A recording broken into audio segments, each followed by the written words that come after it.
Hey, good morning. Good morning, Joe. How are you? I'm excellent. How are you, sir? I'm doing excellent. Thank you. It's great to meet you. It's great to meet you as well. Thank you for having me. Yes, sir. I love the new album, and I'm looking forward to getting in to your world. The river's wonderful, so thank you so much for taking a minute out today. I appreciate it. Oh, my pleasure. So let's begin our journey before we get into the river and your wonderful life in jazz by asking you this. 5 years ago, at this point, we were trying to figure out this pandemic. Schedules melted away, so many things changed. How much of living through that pandemic either influenced what you do now as far as recordings like The River or the way that you live your life as a musician? Well, I'm sure you have heard this plenty of times.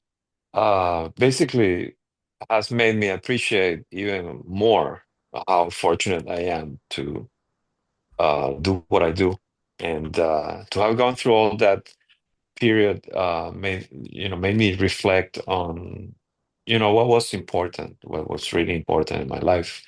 And as many other artists, I'm sure, have told you, it was a very productive time as well because I was able to write a lot of music. And even though the first few months, I must admit, I went into like some kind of shock that uh, made me also wonder, uh, what am I doing? What is this all about?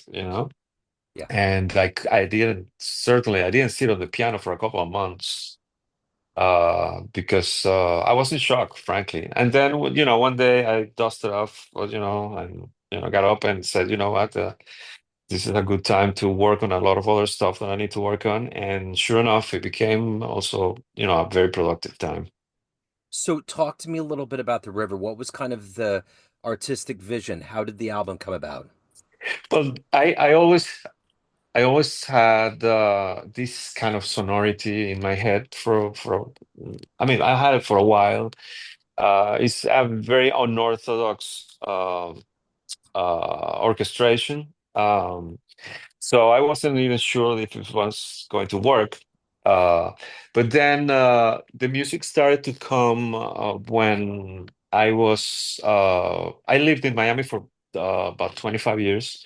And then I moved to New York, and the first year when I was trying to figure out my new life, I was impacted by the events that occur uh, in my country where I was born in Venezuela. I was really shocked by the images that I was seeing of uh, pain and suffering of the Venezuelan people and the resiliency that they showed, the bravery, the character, and the desire to fight for their freedom and for what they believed in. And so that was very inspiring to me in a time where, frankly, I was also confronting a lot of new challenges because I was facing a complete overhaul of my whole life as I knew it. So they gave me the inspiration, and I started working on this project that touches on a lot of emotional points in my life, and it connects with my background in every sense, musical, emotional, spiritual. So it's a project that means a lot to me. You know, it's interesting. Are you familiar with the Royals player Salvador Perez from Venezuela? No, I'm not. Okay, he Oh, you mean the baseball player? yeah, the catcher, Salvador Oh, Perez. of course, of course, I of figured as course. much. Yeah, So yeah, as we yeah, affectionately call him yeah. Salvi, we were talking the other Uh-huh. day, and my wife loves I love we all love Salvi. And it's like she's like he's always happy. Always seems like he's happy. Like he's always smiling, Right? he's always buoyant. And I just think that's a part of the culture that I think Absolutely. he's always aware of where he came from and how Hmm. fortunate he is to be able to play this game and to live this life he has. That's what Right. when you talk about that strife of the Venezuelan people, I just always see Salvi as being very fortunate that he's landed in this life that he's been able to live. And I have to say that part of the inspiration is exactly uh, coming from those who are not as lucky as Salvador Perez or myself, and had to confront all these incredible uh, situations in back home, and still they have the power to smile, to fight, to be joyful about life. And that's an element that I want to believe is documented on this music as well, because it's profound, it's intense, but at the same time, I like to think of this record as joyful and optimistic music, So which how is did a character, part of the character of the Venezuelan people, without a doubt. absolutely, yeah. And I'm curious, how did a kid from Venezuela become a virtuoso and get to New York, get to the Mecca of jazz? How did this jazz life? Well, I wish we had enough time, but but uh, in a nutshell, I'll try to be as brief as I can. As countless other artists in the history of jazz around the world, when I was a teenager, my dream was to come to New York. But life didn't give me New York. Life gave me other options, which were fantastic, and I didn't know it. Now I know it. But uh, so life gave me a different option. So I ended up, after winning a piano competition in a festival in Miami, I ended up having a scholarship for a year at a community college, at Miami-Dade Community College, and that's how I was able to move to the United States. Prior to that, um, I started playing piano by ear. My father, which is my biggest inspiration, and he's on that record too somehow. He used to play the piano by ear. So at 4 years old, I was already noodling with him on the piano, and then I went to the conservatory back home, had some classical training, and at 10 years old, I knew that this was what I wanted to do. And it was no doubt about it. So, but then going back to my move to the United States, I was able to then get a full scholarship at the University of Miami. Then I had a fantastic career in Miami, raised a family, etc., etc. But that New York bug was always there. That desire uh, to see if I could find my own space in a place as challenging as New York was always there. For a time, I thought it wasn't going to happen, I have to admit. But then a lot of things happened in my personal life, and then life as I knew it in Miami was coming to an end. And then I was one day confronted with this, which was, okay, are you gonna just keep doing what you've been doing for the last few years and just playing paddle at the beach, which is very nice, you know, or are you gonna challenge yourself and keep striving for growth in your music and your artistry? So I obviously decided for the latter, and the opportunity came, and totally unexpectedly. And then I was okay. The universe told me, "Are you going to do it or not?" And so here I am. I came for a year, and it's been 9 years now that since I moved to this area. So who were some musicians that you emulated and look up to that helped you find your voice on the instrument? Well, I go back to my father. I struggled many, many times with this question because obviously the list of amazing players is endless. Not only jazz, but classical, popular music, Latin American music. The influence in my music, and you can hear that in my music, because growing up in Venezuela, even though I am from the pre-internet era, hate to admit, uh, I was exposed to so many styles of music, and I was growing up. forced to actually play so many kinds of different styles of music, from pop music to Latin music, Venezuelan music, Latin American music, classical music, salsa, jazz, rock, R&B, you name it. If you wanted to be a professional musician back home, you had to be able to handle all these languages. And that somehow has permeated in my own music, which was an invaluable experience. Um, so I kind of went away from your original question, but that's really the bottom is the bottom line is that uh, I struggled for years because obviously everybody loves Horowitz, everybody loves Correa and Hancock and McCoy and Keith and uh, Rubinstein and Martha Argerich and you name it. But one day I finally learned that the true inspiration was my father. And the reason being because my father was a pharmacist. He was a doctor in pharmacy. And he would come home from to have lunch and he would sit on the piano, just noodle around, while he was waiting for lunch to be served. And I could see the reason why he was playing. I could see the joy on his face, joy that music produced on him, and that was what I wanted to emulate. I wanted to feel what he was feeling, and therefore, he's definitely my biggest influence. What was one of the first jazz shows you ever saw that made you Oh, wow. think, I want to do that? Well, first it was a record. It was a record that I didn't I didn't know who they were. I played it and I didn't understand it, but I knew it wasn't their fault. Something inside me told me, no, you need to dig into this because there's something here that you're missing, and this is profound. And I had no, I think, again, pre-internet, and there was no such thing as jazz education back home in Venezuela in those days.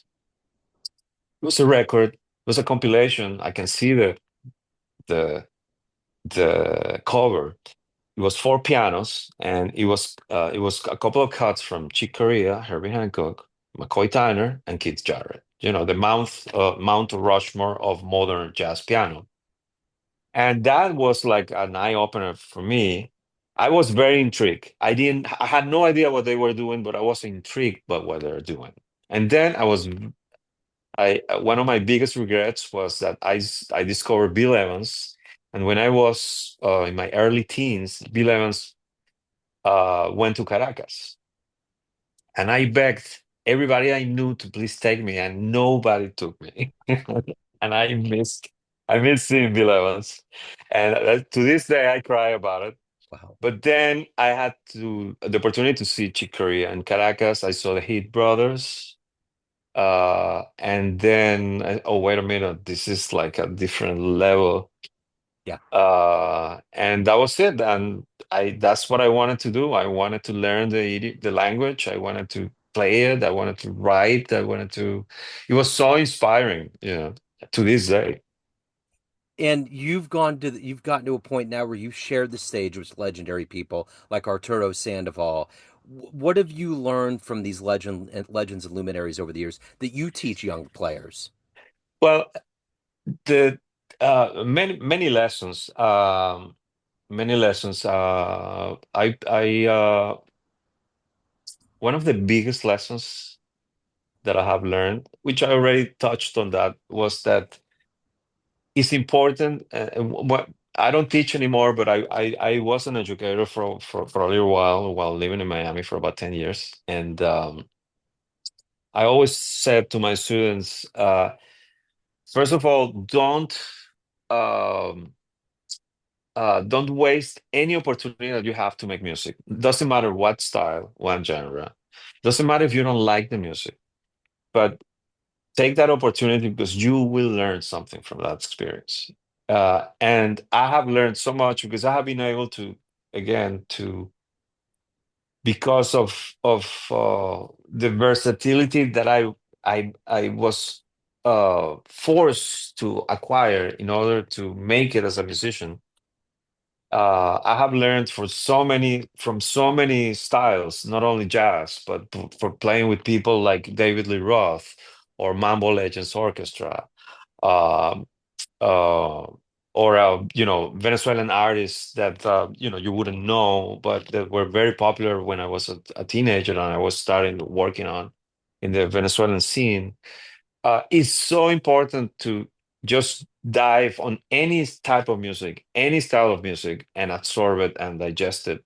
And in terms of the legends that I have played with, that I've been so lucky, so fortunate to play with, it's truly the best of them. There's always a horror story hidden. I'm not gonna mention any names, but most of them, 99% of my experiences, is how humble they were and how they always strive they always strive to make an impact on whoever is playing with them, and they lift the stage, they lift the music, they lift the performance, and makes you uh, grow immediately. It makes you be better just because of the humility that they can have, uh, and at the same time the assertiveness and how vast their musicality, their musicianship is. You can help it but learn from it. So every day you wake up, what is it that you look forward to being a musician? What's the best thing about being a professional musician? Well, first of all, I say thanks to the universe. I really am. I am very fortunate that I am able to express, what I feel, and I look forward to uh, expose my own voice as an artist, and with the hopes that I can touch somebody's heart and somebody's mind. And I look forward to it. When I have a gig, I start planning, since I wake up, since that first of tea, that cup of tea or coffee, and you work around your whole day because you're looking forward. I still have that hunger to play, to keep exploring, to keep learning. And that's really the joy of it, to be in the moment and to be lucky enough to do it consistently. It's very simple. And again, with the hopes that while doing that, I can get closer to other people. So why do you love this music we call jazz? Well, it was undescribable for me because you have to understand, growing up in Caracas, we weren't exposed. We only had one FM station at the time, and it was a public station, and they had 1 hour of jazz a week. The rest, it was mostly classical music. So our sources were extremely limited. Uh, there were like three or four record stores, uh, another thing is extinct.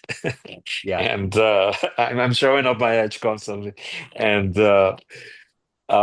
so we would get whatever they would import from the States. So I bought records that had no idea who they were, and I was my ratio of picking the right artist was very good. I rarely missed. Like, I remember the first time I saw a record with a really cool cover from a band that was called Weather Report. I had no idea who they were. I had no idea who Joe Zawinul was. Uh, so you were hoping, we were very hungry. My generation was very hungry for knowledge and for music, but we didn't have the access that we have today. Uh, so, but it was something that I connected immediately. It was something about the freedom of expression and the language and the rhythm and the harmonies that captivated me without knowing anything about the history of the music. And that I learned way later when I moved to the States. I didn't know unfortunately, and that's the beauty, by the way. That's the beauty of the music. That's the beauty of jazz. I didn't know all the pain and suffering that took place in the world in order for that music to appear in the universe, Yeah. right? Yeah. And I had no clue. Yeah. All I knew was that I heard something and it was so beautiful and so interesting and so deep that I wanted to be part of that. And that's the greatness of art. That's the greatness of music and any art form, really, not just music, but especially music, because we didn't know. I didn't know. I'm sure I shouldn't say we, but most of us didn't know, the history behind it, which is so vast and painful and incredibly shocking. But to this day, we didn't know any of that. All we knew it was that it was simply beautiful, Yeah. and we wanted that in our lives. And that's something that I always say because it's important to. History is incredibly important, and we must preserve it. And without getting too off tangent here, uh, but at the same time, we must not. Um, Forget that we don't sometimes we get too caught up in the history and overlook the actual beauty of it. Yeah. you Yeah. know? I totally agree. So at the end of the day, everyone has a perception of you, family, friends, fans, but you Mhm. run the show. Right. What's your perception of you? Who do you think you are? I am a very lucky human being that is able to do what he loves on a consistent basis. And what else can you ask for? I have a beautiful family, two beautiful children. Um, I'm able to express what I feel musically, and I have the opportunity to show it to the world, and that's really all I can ask for, you know. So So I'm very fortunate. absolutely. So The River is the latest album. If anybody wants to pick up Yeah, a copy of this, previous work, catch you live, any other good business, where do they go? they can go to my website, silvanomonasterios.com, Okay. and my music is on all the major platforms. This is my sixth record, and I have five previous records, two of them with Savant record label, and another one coming hopefully next year, which is already done, and it's the hardest. I mean, this was an incredibly hard project to do because the Venezuelan Nonet put nine great artists together with their busy schedules and hard music as this is. It was very hard, but that pales in comparison to the record that hopefully is coming out next year, which is a solo piano record. It's the most challenging stuff that I've ever done. So hopefully my seventh record you'll be listening to next year. And again, silvanomonasterios.com is the best way to know what I'm doing. Excellent. This has been Yeah. wonderful. Absolutely. So great to meet you. Thank you for your music. Love it. Likewise. Thank you for Likewise. your I'm time. very grateful for the opportunity to talk to you and to your audience, and look forward to it again sometime. Hey, jazz fans, Joe Domino here, the host of the weekly Neon Jazz radio show and regular interview series being produced and distributed from Lee Summit, Missouri. We are very excited to let you know about the second annual Lee Summit Jazz Festival taking place again this summer on June 28th at the Bridge Space, located at 210 Southwest Market Street in downtown Lee Summit. Following the success of the 2024 festival, the lineup will include Lee Summit students, Casey Area Youth Jazz, Paganova with Michael Pagan, Horoscope with Stan Kessler, Brad Gregory, Adam Larson, and the Lee Summit Jazz Orchestra. There will also be food trucks and vendors to round out a day of celebration. Early bird tickets are 2 for $30, and all details can be found at lsjazzfest.com. We can't wait to see you there.